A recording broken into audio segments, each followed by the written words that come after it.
Good afternoon. Thank you for coming in, and thanks for the invite to speak on this. Hep C has been a big part of the way the IHS has dealt with members in the last number of years. And what Professor DeSheko is talking about is this. We have a number of HCV infected patients across the world. They can now be diagnosed and they can be cured with interferon-free therapies. That's the simple reality of it. One of the issues, though, if we look back at the older drugs in the Telaprevir was approved by the EMA in 2011, and it wasn't available across Europe until 2014. That was the last country. So a total of 29 months from the point of approval to the point of access to the patients. Now, we're going to face some more issues again with the costs. I think the Czech Republic, Poland have said no to Sofosbuvir currently. Australia have also said no. So we're going to have, whether we like it or not, we could have interferon around for a little bit longer. And as much as we would like to see it gone as soon as possible, it may be around purely until we get the negotiating and the prices down. So if you talk about the interferon-free regimes, 2015, 2016, reimbursement within the individual countries could be around 2015, 2017. So, just to give you a bit of a background, with the possibility that we may have to deal with interferon, whether we want to or not, we may have to deal with it for a couple of months or for a number of years yet. In 2013, there was 180 patients treated with Telaprevir and Telaprevir. This is the first generation DAAs that were used for genotype 1. The patient population of haemophilia in relation to the genotype cohort was about 1% of the group. But yet we had 20 patients treated in the 180, and that represents about 10% of the overall amount treated. There was 14 that are now clear. There's 2 waiting for the end. 2 is not complete due to the stock rules as a result of the virus not actually clearing, and 1 stopped as a result of intolerance to interferon, and the last one unfortunately passed away on treatment. We have put a lot of effort in the last number of years around the old treatments, getting people prepared, getting people to understand not just getting the treatment, but the lifestyle and getting to treatment. So this is a couple of things that we do. Every member with HIV or Hep C is contacted by phone at least once a year. We talk about genotype, we talk about previous treatment, we talk about the co-infection issues, we talk about fibrosis level, we talk about treatment interest or not. And we don't talk about these things to get the information, we talk about these things for them to get the information. By doing this, we do not have the same conversation as you go into a junior doctor and you have to repeat the scenarios again. You're starting from the same point and you're building each time, and when they ask a question, they feel like they're moving on. We do an annual HIV Hep C conference. We also do smaller regional meetings in certain localities that may be more difficult to get to for in comparison to the annual conference. We meet patients before the hospital appointments or after hospital appointments if they wish, if they want us to attend, to go in with them, just as a second pair of ears to not necessarily understand what's going on, but when they come back out to have a set of ideas and have a discussion as to what went on inside when everything is going 95 miles an hour. We have a peer support network for patients who are on treatment. There was quite a tight group, particularly during treatment. We've had one person who has had very little contact with the society, started talking about this method of building them up, getting them to understand treatment, and is now fully interacting with other members of the society. We also produce a positive news, so this is a newsletter that we produce twice a year, looking at the new treatments, looking at individuals who have been on treatment, what is an SVR, and not from a medical term, what is an SVR. We do discuss that, but what does it mean for you on a day-to-day basis? We also did a study with the initial group that was on the previous DAs, and we did a qualitative and a quantitative aspect to it. The quantitative aspect was looking at why were they going on treatment now, how were they thinking about treatment, what were they expecting, so on and so forth. So we asked them about cirrhosis level, and initially with these new treatments for genotype 1, 40% previously, now up to potentially 80%, it was purely the fact that there was a new treatment available, that they wanted to get this done and finished and over and move on. So in relation to their cirrhosis level, that wasn't a major impact in relation to the decision, but it was a major impact for patients with level 4. Treatment history was also a fairly big impact. Most of these patients were previously treated, so there was an understanding of, okay, I have to do this again. Some had been treated 2, 3 times before, and understood the consequences, but it was 30 years down the line, and it was felt by them and their doctors that maybe with these new options, let's go ahead. So this is the source of information that they went to for information. Thankfully, the Irish Haemophilia Society got up as the highest, and that's not because we are wonderful. Well, we are wonderful, but it's not because of that. It's because you're in a room with patients who are asking the same questions that you're possibly thinking about. You have the doctors giving the talks in the room, then you have the nurses, and then you have the practical day-to-day stuff. It makes it easier to understand. And when that information gets passed and somebody beside you asks a question that you've never even thought of, but it actually makes a lot of sense for you, then you're more encouraged to go. And then they're more encouraged to go back to talk to the hepatologist or the infectious disease coordinators or consultants to go on treatment. We talked about treatment preparation. In relation to the side effects, some inform family and friends. Preparation of the skin. Start using moisturiser to make sure that, or to try and prevent any issues in relation to rash. This is one of the most interesting ones because in the peer group, they used to meet in the coffee shop right next to the centre. And when they came out and went into the coffee shop, I walked in on them one day when they were talking, and there was 8 men swapping moisturising tips. It was one of the weirdest things I've ever walked in on in my entire life. But it works, and it starts to get that connection across. We talk about preparing a list of medications, and we're not talking about over-the-counter. We're talking about over-the-counter. Have an extra Panadol in the house. Have antihistamine cream. Have antihistamines. Something that may work, that somebody else has tried, somebody else has looked at, and these guys will generally swap it between themselves, and we were just there to note it down. We also got them to prepare themselves mentally.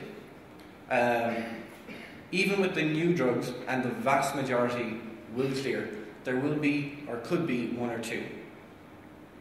And if you have this expectation entirely built up that it will definitely 100% work, what happens if it doesn't?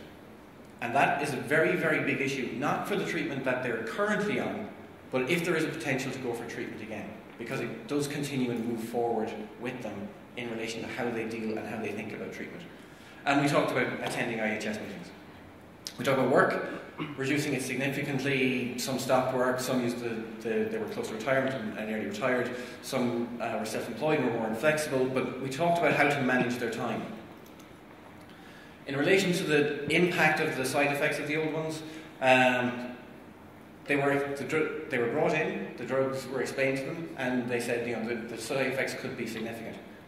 The majority of people thought they were severe, and even more severe than they had previously anticipated, even though that they knew they were severe. The 2 people on the mild, one was a person who was in the 3rd week, and the other person who we are astounded by, because he had absolutely no side effects for the entire 48 weeks. He had a bit of a rash, and that was it. He had nothing, he did nothing in relation to work, he did nothing in relation to preparation for side effects. He got a bit of a rash and that was it. So we have quite a variety of patients. We have the guy who felt absolutely nothing for 48 weeks, and we have the patients on the other end. We have one member who passed away. The majority are here, but being aware of the scale gives the members a better idea as to where they are and what they're going to do. Side effects. I'm going to spend quite a bit of time, or a little bit of time on side effects. We talked about side effects, and generally what happens is you look at the side effects and you look at the internet and you see pictures and you see lots of pills and you see all the food that you have to deal with and you see everything. So we talked to them and we kind of spread it out around the way they felt about it and when their side effects kicked in. So we talked about, in the ribavirin, we talked about the fatigue, reduced concentration, a little bit of weight loss, the bronchospasm. You know, we didn't specify that this was the cause of it, but when we kind of sat down and talked about it, you know, some things started some things finished when the Telaprevir finished, some things happened on, if you take the interferon on the Wednesday, something happens on the Thursday, Friday, Saturday or Sunday, and then they go away until the following Thursday, Friday, Saturday or Sunday. So we split it up. The mood swings in relation to the interferon, we had quite a good discussion around this, and one of the guys in the peer group were talking to each other, and when they were talking to each other, one of them said, I'm sitting down and watching Coronation Street on the TV, which is a TV soap, and I'm crying for absolutely no reason whatsoever. And the reply was, thank God it's not just me, I'm watching the Irish rugby team, and the national anthem has come on, and I just started crying for no particular reason. Being aware of it makes it easier to deal with. You know, the mood swings are mood swings, and if you don't know they're coming, then you can realise that you're in the situation. The qualitative aspect, we took the 8 PWH and their partners, and we put them into a room, we recorded for 4 hours, and we sat down then, we worked out what were the key aspects, what were not the key aspects of how to deal with it. I talked about the mood, we identified fatigue, diet. In relation to the treatment timeline, we identified in each of these situations features that you might see going forward and how adaptive approaches work towards them. So this is not an exact drawing, this is just a rough idea. So with the Telaprevir, patients were able to, they dropped down quite quickly, but were able to manage in and around 60%. Now there was days where they were up and there was days when they were down, but average in and around 60% of what they had expected to be able to do, or what they would have normally done. In relation to the Telaprevir,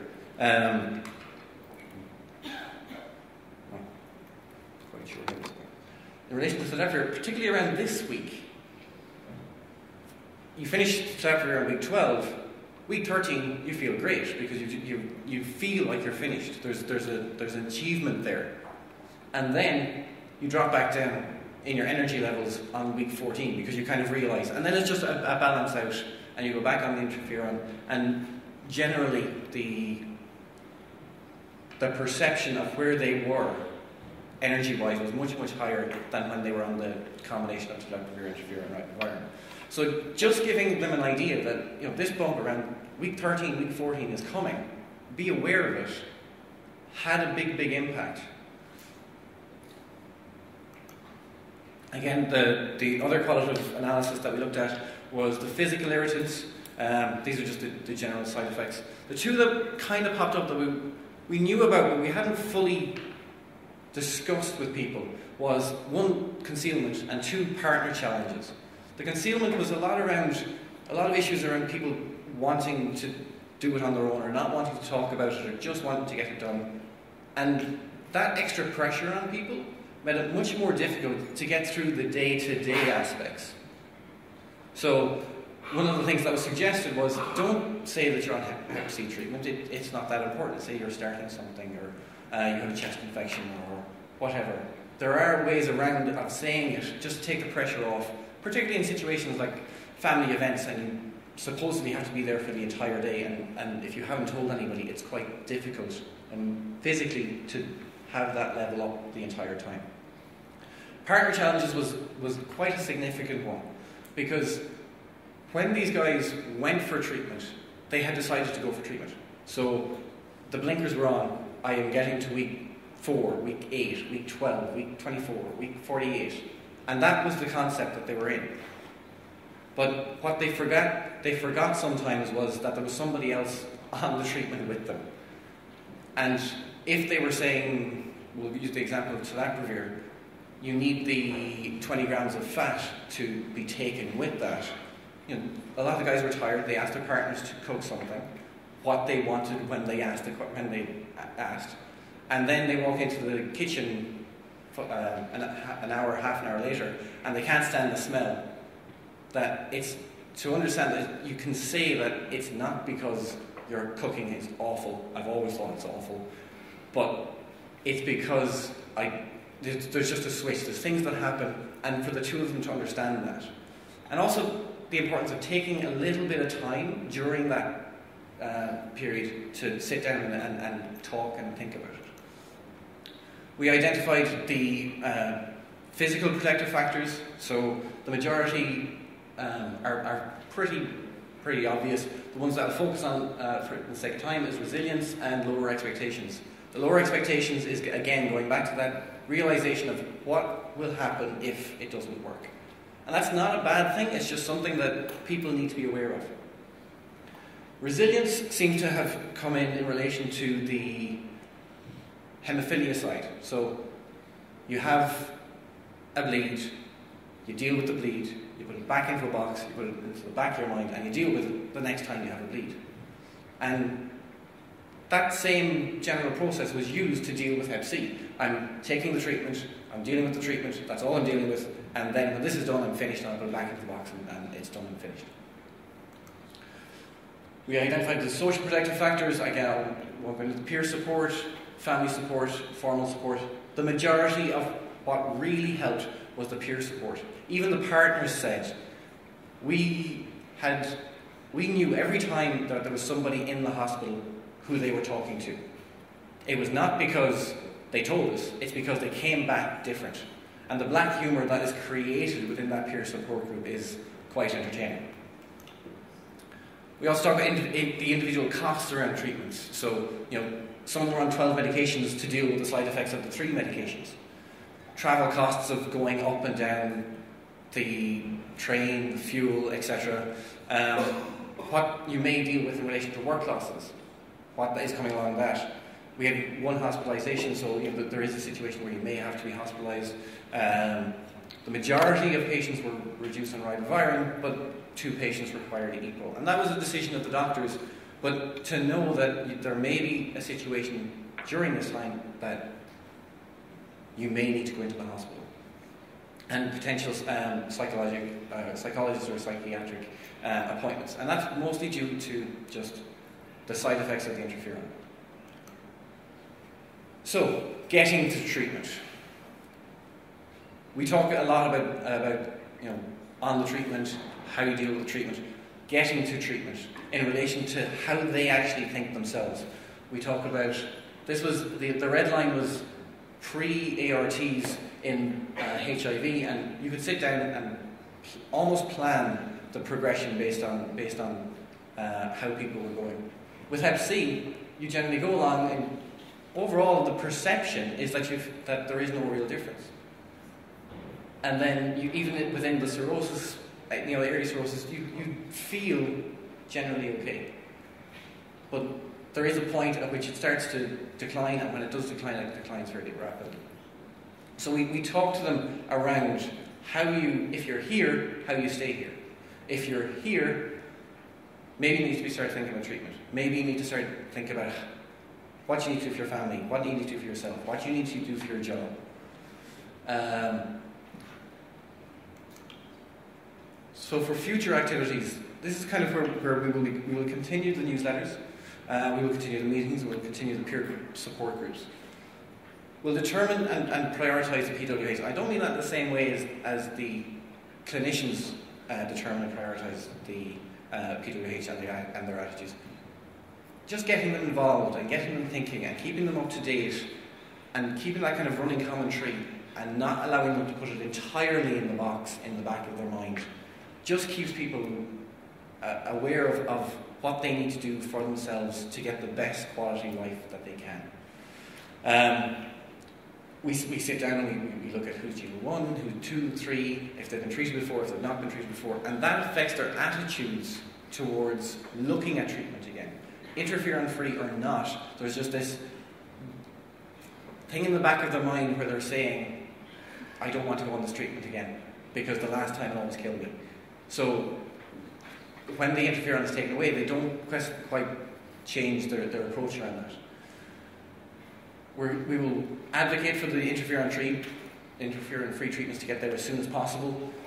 Try and push for early access programs for the current new drugs for the most sick and the most in need. Preparation for the potential interferon use. So I think there may be some discussion around the potential for interferon use in some certain cases that could be used going forward. And we talk about getting to their next treatment and keeping that pressure on them continuously. So there's a lot of discussion around from the companies and from the clinicians and from and the patients all wanting to get rid of this.